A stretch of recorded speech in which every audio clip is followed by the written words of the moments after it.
I would pay so much money to read my notes. Oh my gosh. I want them so bad. Right. What is she thinking? I know. What is she saying? Where does she want to go that I'm not wanting to go next?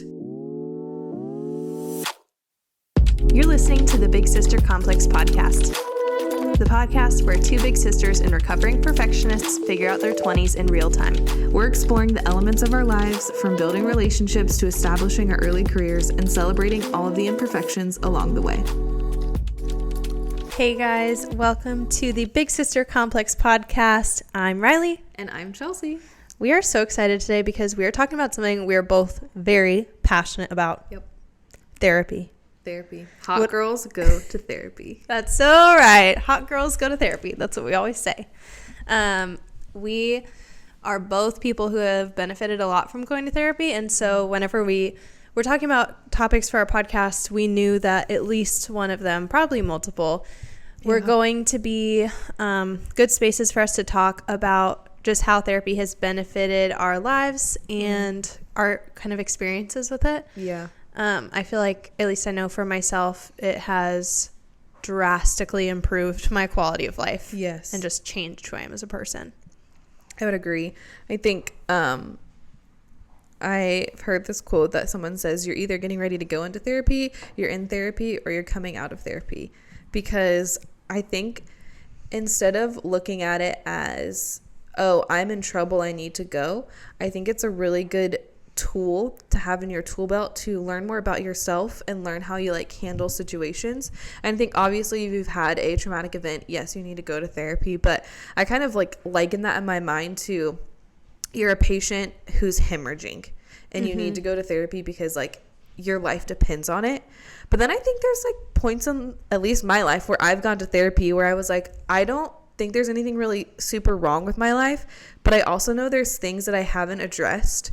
And since my life's not going haywire, maybe this is the time to do it. So I think there's kind of different levels to people, or at least I've experienced going to therapy, having to go after my parents' divorce versus choosing to electively go to it when I was in college to want to be the best version of myself. Yeah, I think you hit the nail on the head. Therapy can be good for emergency care, but it can also be good for preventative care or just elective care to make yourself better or to understand yourself better. And I do want to say before we get into this, we understand that therapy can be expensive and not everyone has the ability or the privilege to pay for that. I know that there's different options with insurance and everything. So I do just want to say, I know I'm coming from a privileged standpoint that I can afford therapy, and I know not everyone's in that boat. And so maybe we can look into some cost-effective or even free options and plug them at the end. Yeah, definitely. So Chelsea, talk to me a little bit about your relationship. How did you start getting into therapy? What was your first therapy experience? My first therapy experience was my parents were going through some marital issues. So it was before they got divorced. And as the oldest daughter, I was aware of what was going on, but didn't really know what was happening, but I could sense it in the home. Yeah. And so they had a marriage therapist, counselor, whatever. And I went to him. He was this old man in his probably 50s, but when I was in 7th grade, that felt really old. Yeah. And I remember going, and it just was terrible vibes all around. One, because I didn't want to go. What was I supposed to say to this strange 50-year-old man who didn't know me? He knew my parents, but not me. And it was just weird. I didn't want to be there. What was I supposed to talk to him about? And so it was not very successful. I think I went twice. And he probably told my parents, this girl's not talking to me. This isn't working. And then... Wait, so were you was it a family therapy session where you were with your parents, or was it just you and this guy? So I think when I first met him, it was all three of us. It's just really hard for me to remember because I think I've blacked it out so much. But I'm pretty for sure I remember being in the room with my mom and my dad and him. And then eventually my parents leaving and me and him talking. And I just didn't want to be there. And so I wasn't... And I wasn't going to commit. I wasn't going to let him in. I wasn't going to honestly tell him how I was feeling about things or whatever. Yeah. And I felt like I was being forced by my parents to go. And I think they did the right thing that they knew how to do. Okay, we're going through some trouble. We need our daughter to get help. I just don't think the person was the right fit for me. How do you feel about being the only one of your sisters that went? I think my other sisters went. Actually, I don't know if they went to him. I don't know. I knew. Like, I knew what was going on with my parents. And, like, they told me a little bit of stuff. And my sisters didn't know. And did you say how old you were at this time? 7th grade-ish. Okay. 7th grade period. It was weird. It was not a good experience. It gave me, like, a bad taste in my mouth. Yeah. So that was your first, like, therapy experience. You left not feeling good about just, like, therapy as a practice. Like, you didn't think it worked for you? No, I don't even think I knew it was considered therapy. I thought it was just like my parents wanted me to talk to this strange old man, and I didn't know why. Yeah. So I think I really chose therapy later on in my life. After my parents got divorced, when I was in college, my mom and sisters and I all went to like the same therapist, which that's like a loaded thing. That poor woman had a whole insight into our family. She's got a binder scarred on you guys somewhere. Yeah, she's like, I know all of their deepest, darkest secrets. But that was okay. Like, I really tried with her. I just don't think it was a good click, like a good fit. And I didn't have like I would say a positive experience with therapy until I went for the 3rd time. And that's when I willingly chose to go with this lady. I love her so much. And I feel like she's the reason why I had a lot of breakthrough in my life. But it took me a really long time. And it was me choosing to willingly go to that therapist at the end, who I love so much. So it was really when you decided to go for yourself that felt worth it to you and like something that you wanted to continue with. Yeah. What was your second experience like? Like prior to the one where it was you saying like, I need to do this for me. Yeah. My second experience with therapy, I think, wasn't necessarily bad or good. I would say it's very neutral. So the lady I talked to was very kind, and I felt her relating emotionally to what I was saying. Like, she validated my emotions, but there was no digging into the deeper things. And maybe I wasn't at a place to do that. I don't know. But it just felt like I was going to someone to talk. And then that was it. And I'm like, well, I have other people. I have friends for that. I have friends for that. And like, I do think she was sort of wise counsel, because I do remember when I was making like a big life decision to stop going to college and go to hair school, I remember calling her and being like, am I in a good headspace? Like, am I thinking this through? And so maybe I just saw her as wise counsel versus a therapist who's like helping walk me through wounds and heal from those. So I think in a way, if you go from like a bad experience to neutral, that is a win. Yeah. Like, you want to go from bad to really great, especially us, you know? Yeah. But like going from bad to neutral was fine, because it set me up to willingly go to therapy for the 3rd time in my like young adult life when I was in college later on. Yeah. And so how old were you at that point? Which one? Sorry, the 3rd time. The 3rd time going to therapy, I was 22, 23 years old. Yeah. And decided I wasn't like hemorrhaging, right? There was nothing crazy going on in my life, but I just knew that there were things I wasn't dealing with from my childhood, from my parents' divorce, from even just the way that I'm wired. And I don't know how I knew, but I just like deep down felt that I was never going to be I had this dream of having a family, right? Of being a wife, of being a mother.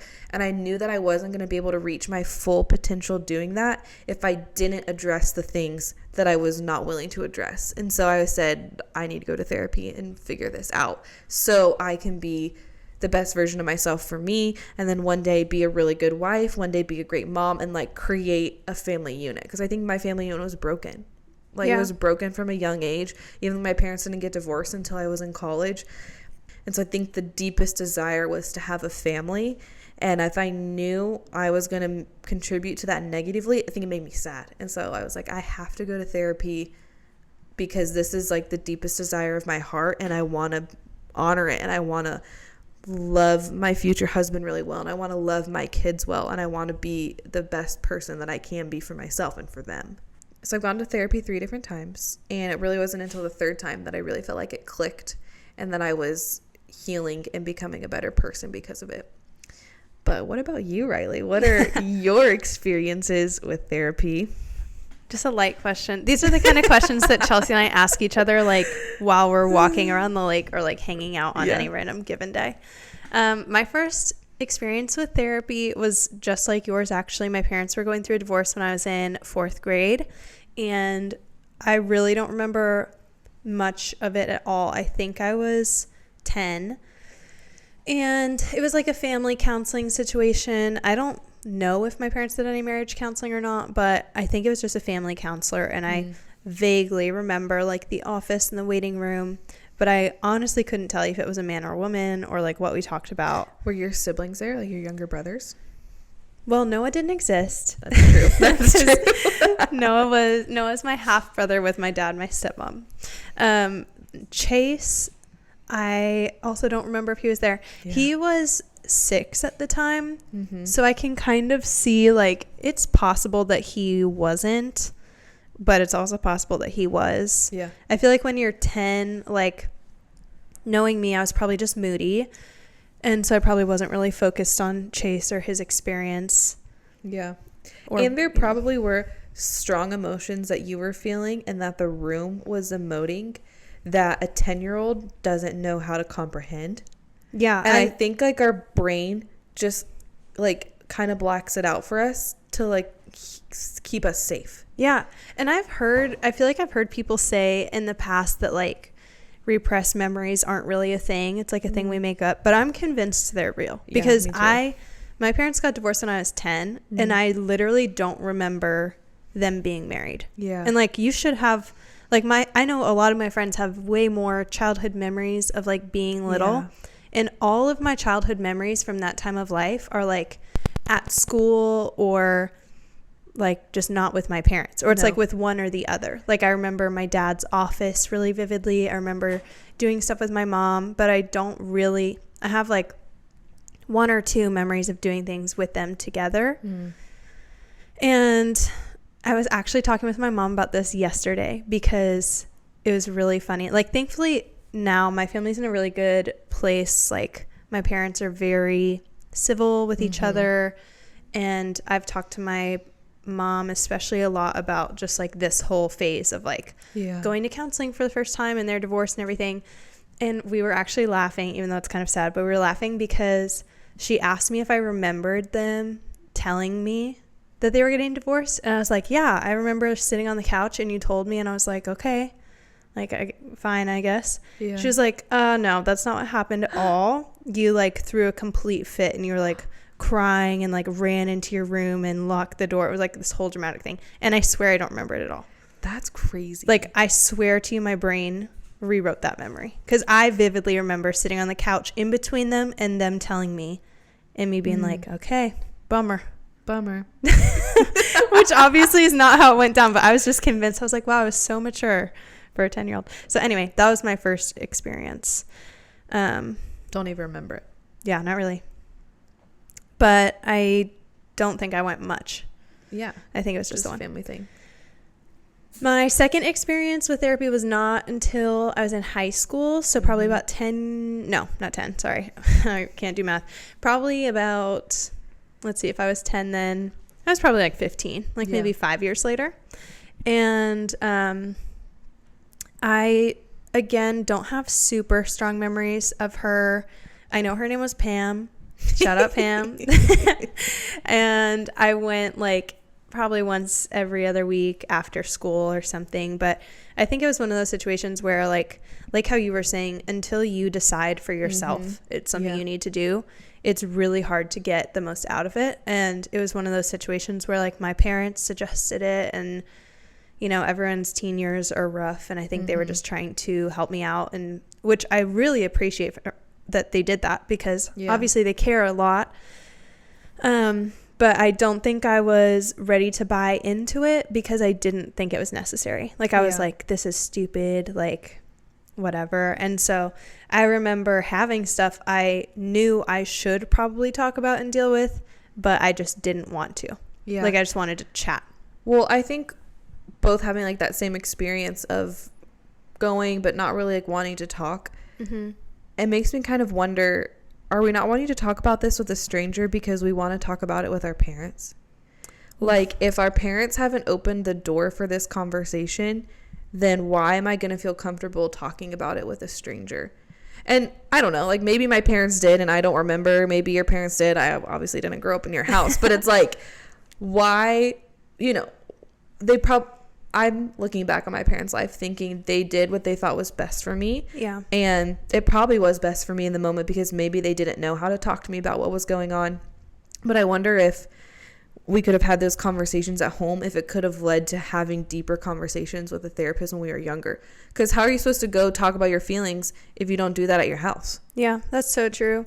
And I think also, like, going back to this whole theme that we have of being the big sister and being the oldest, like, you do shoulder a certain amount of responsibility. I'm sure it varies from person to person. Everything's on a spectrum, but you do shoulder a bit of that. Like, I have to keep things normal.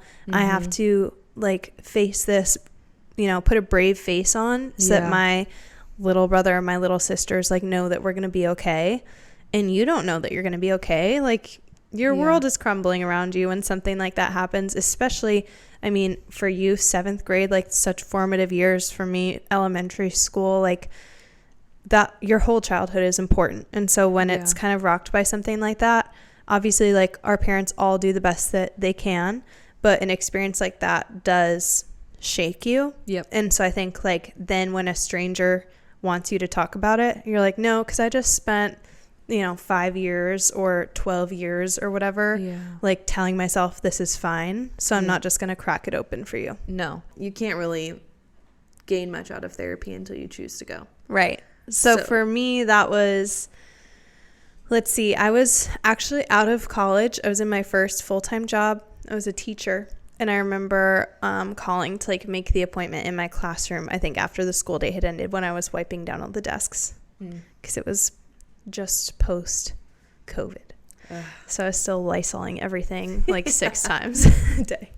But yeah, I same kind of as you, like, at the time, there was nothing, like, crazy earth-shattering going on in my life. I was just like, I want to be the best version of myself. I know I've got junk that I have not dealt with that needs to get dealt with so that I can be the healthiest version of myself. And I went into therapy that 3rd time. Oh, wait, sorry. Oh my gosh, I'm just realizing I've had 4 therapy experiences. I was thinking 3. Okay, so let's rewind. So my 3rd therapy experience, let me not get ahead of myself, was in college. And that was probably the worst one. Okay, so let me rewind. My 3rd experience with therapy was when I was in college. And that one was probably the worst just because I never really connected with that person. And obviously, like, I didn't connect with the person when I was in elementary school or even really when I was in high school. But this was, like, the most that I had ever invested myself into therapy and the least return that I felt I ever got. Because there wasn't even, like, at least, like, I remember Pam from high school. I could not tell you who I went to in college. Couldn't even tell you if my life depended on it. And I was going for, like, weeks. So it wasn't just, like, a one-off. But I just think that it's so important when you go to therapy to find someone that works for you. And I wish that I knew that, because at the time I was just kind of like, oh, you show up and they assign you to a therapist and you go sit there and you just deal with it and you take it and you talk all your talk and you walk all the walk and then you're fixed. I wish it was like that. It was not like that at all. And I didn't know at the time that, like, you can shop around, so to speak, for a therapist until you find one that you connect with. And I wish I had done that, because I was just like, oh, this is the one I got assigned, so we don't really vibe, so I'm just going to kind of run out the clock on this experience and say that I did it and that I should be better. And so I went for a few weeks, but yeah, just didn't connect, which is totally fine. It's not anything to say about, like, her or her capabilities or her practice. It's just, it's like making a friend. Like, everybody connects differently with different people. And so I really got very little out of that experience. And it wasn't until I was actually out of college in my first job as a teacher when I made the call for, like, my first real, like, okay, I'm paying for this out of pocket. My insurance didn't cover it. I was like, this is going to be an investment, but it's important. And actually, I remember the day when I decided to do that was actually at your house. Because you and one of our other friends were talking about therapy. And I don't remember if she was going at the time or thinking about going, but you were sharing your experience with your 3rd therapist. We both actually had the same therapist. Yeah. Not you and I. You and the other friend. Me and the other girl, yeah. Yes. And you were talking about that experience, and I had never heard someone rave about therapy that way and like rave about their therapist, because I'd only ever had people like assigned to me. Yeah. And I'd never gotten to choose someone. And so to hear you like talk about how connected you felt to that person and how much it impacted you, I was like, okay, I want to do that. And I remember talking to you about it and being like kind of on the fence and not sure if it was, you know, financially great at the time, because like I said, I was a teacher, so we all know how that goes. But I'm so glad I did it. And so yeah, that was therapist number 4 of my life. And I'm still seeing her. She's the best. When I first went to her the very first time, I was like, I'm going to be in and out of here in 6 months, which is so funny. Because I was just like, okay, great. I've got a little laundry list of things I want to deal with, and I'm just going to talk about them for 6 months and then leave. And I remember the 6-month mark, she actually said to me, and I didn't tell her that I had this timeline, but she said to me, she's like, I feel like you've been kind of hovering around some things, and maybe it's time for us to like land on them. And that's when I realized, I was like, oh, I really just like going in and making small talk with her, because I liked her so much. It felt like just hanging out with a friend. Yeah. But then I was like, okay, I need to actually do the work now that I'm here and make this investment worth it. And that was the best thing she could have said to me, because that's really how I visualized it. Like I was just hovering like in a helicopter over all these things that needed to be discussed. And when I landed that helicopter finally after 6 months, like everything changed. Yeah. So if you're listening and you've had a bad experience with therapy, we have too. We've had a few bad experiences, but we've also had really great ones. And our lives have been changed because we've chosen to press in even when it's hard, or find a new therapist and truly invest into ourselves. And we talked about, it is expensive. Like the bottom line is expensive to go to therapy. And I think I just really love budgeting, and I love talking about money. So we could talk about that another time. But yeah, I think it's the best investment that you can make into yourself. Yeah. And so I'm like, I remember thinking, oh my gosh, I'm spending this much money to get my nails done, or I'm going to get my hair done. It costs this. And I'm like, why would I not try to spend money investing into like the inside of myself, like who I am, like my character, my response? And so there are really great programs through insurances that you can go to therapy and get discounted rates. If you're a student, I know majority of therapists offer like college discounts and rates and stuff like that. So I would just say consider what it would look like. And then we're going to leave in our show notes some resources and things for people who really just can't afford it. I think therapy is something you can't not afford. Exactly. And speaking as someone who, like, I was very concerned about my finances, not concerned like worried, but concerned as in like I was very aware of the cost of therapy. And like, yeah, if you're looking at a list of expenses, therapy is expensive. And so you could make every argument in the book to not spend that money. But if you are able to, and if you are thinking about it, I would really encourage looking at your budget, seeing where there's wiggle room. I stuttered over that. But for me personally, I'll just say I stopped getting my nails done, and I still have not gone back to getting my nails done, and I don't miss it at all. Yeah. And I talk to people every single week about how much I love my therapist and I love going to therapy, and it has changed my marriage. It has changed my relationship with my parents.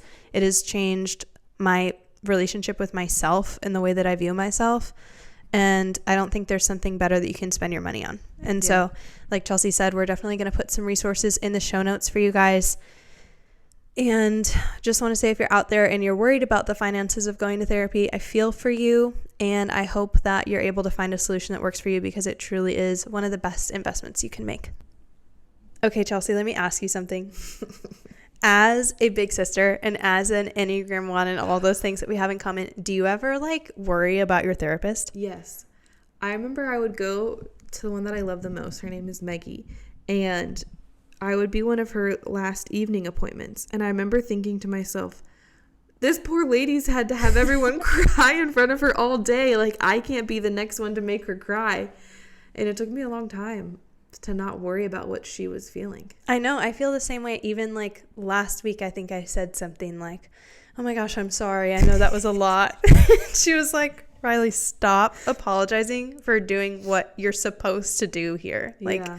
But I think that's so funny. And I wonder, like, I don't know, let us know if you're listening and you're not a big sister and you're just here for the vibes. First of all, thank you. Yeah, thank you. Love you. And second of all, let us know if you have therapy experience and you don't feel like that. I'd be really fascinated to know if that's like another symptom of like being a big sister, or maybe just like symptom. Being a woman. I should ask like my husband if he ever feels that way. I don't think he does. No, my husband would say, why would I think about that? I'm paying him. I mean, valid. But yeah, I always have that feeling of like, oh my gosh. Like, I wonder when I walk out of therapy and I see someone in the waiting room and I know she's going to go after me, like, can we just talk for a second? I would pay so much money to read my notes. Oh my gosh. I want them so bad. Right. What is she thinking? What is she saying? Where does she want to go that I'm not wanting to go next? Yes. I want to know everything. I want to know her first impression of me. I want to know if she thinks I'm funny. I want to know everything. I'm like, those things aren't in her notes, but I want them to be. And I want to read them. Wow. Like, I want her notes about me to be like her diary. about her experience with me.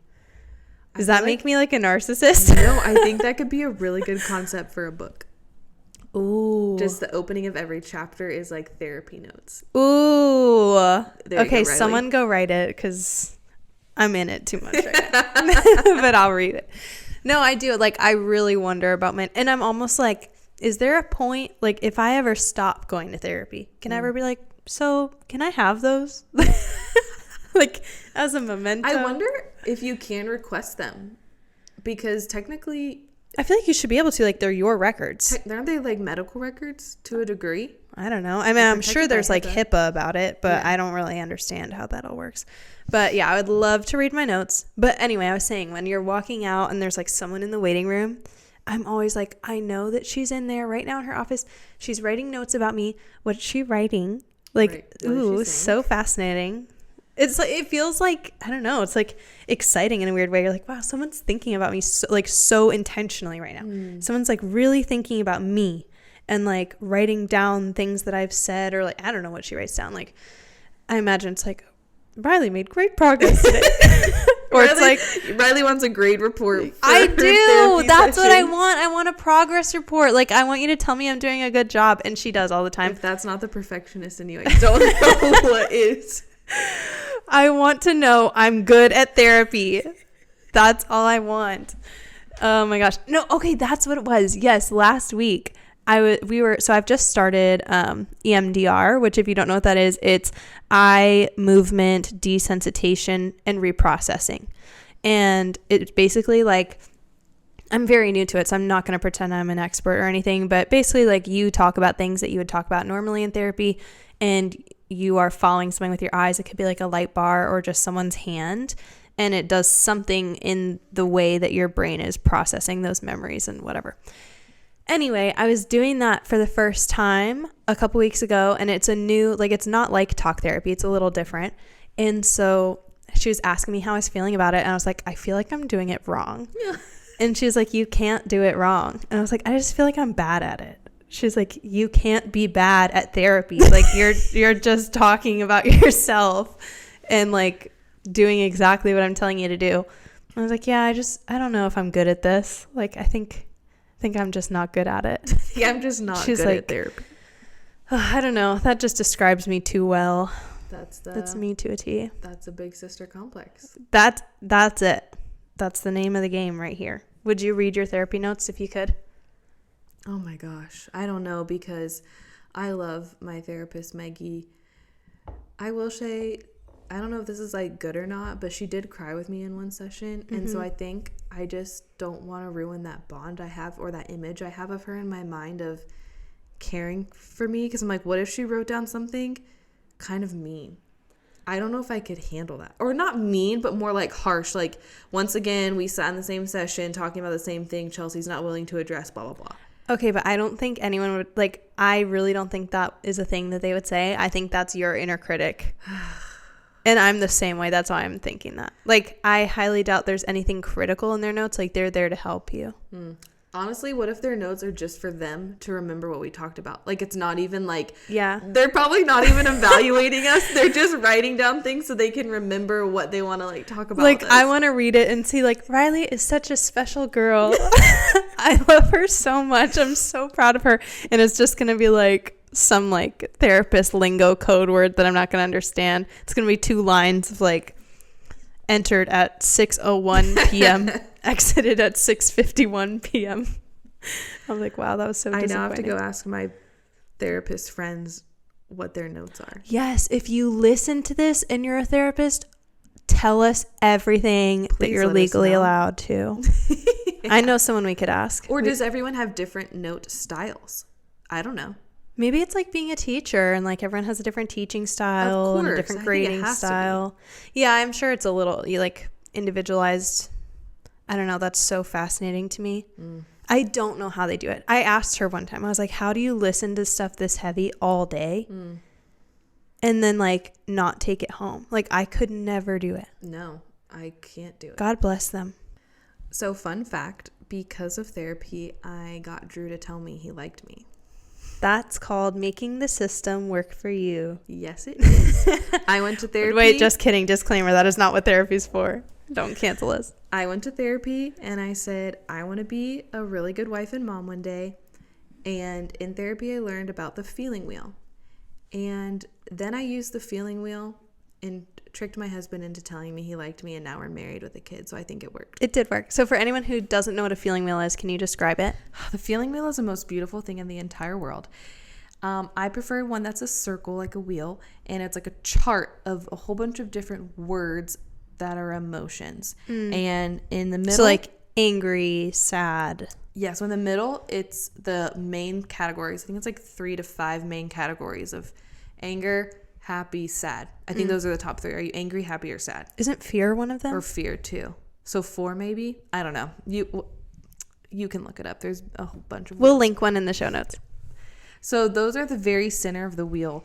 And as you branch out of the circle, it gets more specific, a feeling of anger. So anger's frustration, hurt, betrayal. So it kind of goes into those different emotions. And it's really helpful for someone who has problems identifying their emotions, which is like one of the biggest things that I struggled with and like currently still work on, is how do I put words to what I'm feeling? And so the process that I was taught in therapy was you have to name your emotion. So you say, I feel blank because blank. So I could say, I feel sad that I didn't get invited to this party. Okay, so not being invited to the party made me feel this way. And it helps you just link the feeling to an action. And so, fun story, Drew and I were hanging out and I kind of knew he liked me, but I was not really reciprocating or wanting to be in a relationship with him. Tea. I know. Empowered woman I am.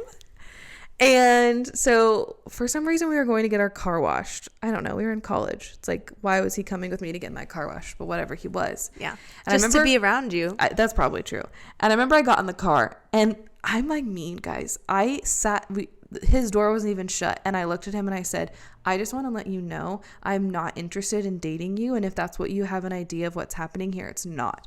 Oh my God, like, Chelsea. Right from the bat, like, this man's how are you doing? I'm just going to go with her to a car wash. And you're like, think again, mister. I don't like you. I need to draw the line in the sand right now for him.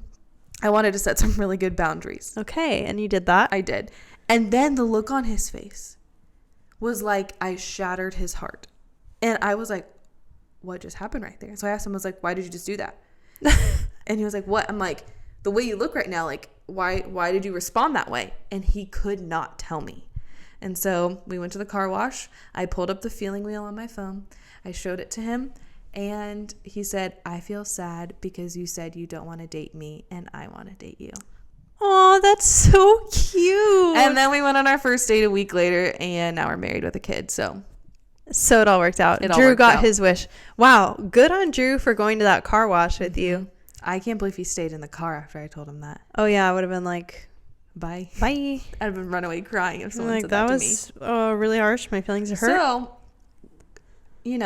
there are really great practical tools that you learn in therapy. It doesn't have to just be like healing a trauma, which I've definitely had my fair share of experiences doing that. But I think you can also learn practical tools to have that will help you navigate relationships, even if it's not with a spouse, even in friendships, relationship with your parents, your siblings. They teach you how to navigate all of those types of situations.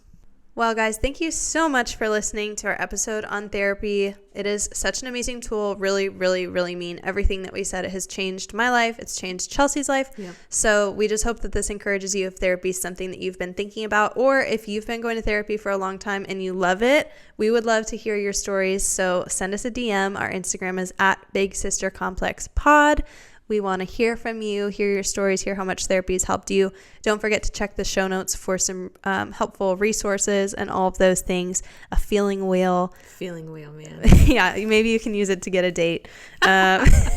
Just kidding. Thank you guys so much again. We love you. Bye. Bye.